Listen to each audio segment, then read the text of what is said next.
School को कार्यालय समय 10 देखि 5 बनाउन योजना। यहाँ हेर्नुस् त के भइरहेको छ। You have received to record bill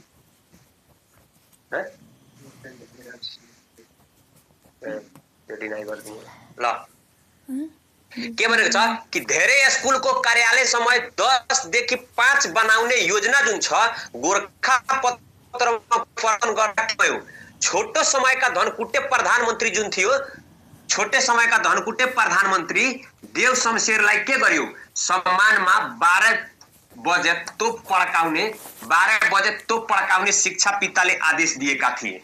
यानी कि सुन्नुस्, धेरै स्कुलको कार्यालय समय 10 देखि 5 बनाइदेऊ गोरखापत्रमा प्रकाशन भयो भने छोटो समयका जुन प्रधानमन्त्री धनकुटे थिए, धनकुटे देव शमशेर थिए, उहाँको सम्मानमा 12 बजे तोप पड्काउने उहाँलाई कसले आदेश दियो, शिक्षाका पिताले। यहाँबाट के मिल्छ सुन्नुस्, यहाँबाट के मिल्छ कि धेरै स्कुलको स्थापना गर्ने को हुन्, अर्को कलर युज गरौँ, धेरै स्कुलको स्थापना गर्ने को हुन् त तपाईको देव शमशेर। धेरै स्कुलको स्थापना गर्ने को हुन्, देव शमशेर। कार्यालय समय 10 देखि 5 बनाउने को हुन्, देव शमशेर। गोरखापत्र प्रकाशन, गोरखापत्रको प्रकाशन उहाँको पालामा भएको थियो।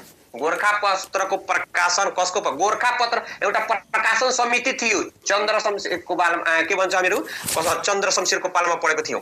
तर यहाँ गोरखापत्रको प्रकाशन चाहिँ देव शमशेरको पालामा। यहाँ कन्फ्युजन नहुनु होला। सबैभन्दा छोटो समय प्रधानमन्त्री पनि उही बनेका थिए, 114 दिन मात्र। सबैभन्दा छोटो समय प्रधानमन्त्री 114 दिन त्यही बनेको थियो। उहाँलाई धनकुटे महाराज भन्छ। के भन्छ, धनकुटे महाराज। त छोटो समयका धनकुटे प्रधानमन्त्री को हुन्, देव शमशेर। उहाँको सम्मानमा 12 बजे तोप पड्काउने चलन सुरु भएको थियो। 12 बजे, यहाँ बजे हो, 12 बजे तोप पड्काउन चलाउने को हुन्, देव शमशेरले हुन्। त्यसपछि उनलाई शिक्षाका पिता पनि भनेर चिनिन्छ। शिक्षाका पिता पनि भनेर कसलाई चिनिन्छ, देव शमशेरलाई चिनिन्छ।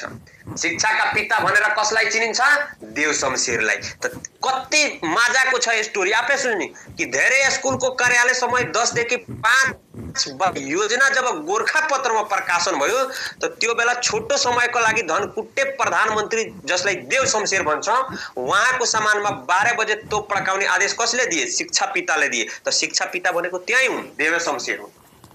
ल यो कस्तो लाग्यो साथीहरू, देव शमशेरको ट्रिक कस्तो लाग्यो सर? झक्कास लाग्यो सरजी, विद्यार्थी सेवी सरजी, राम्रो छ सरजी।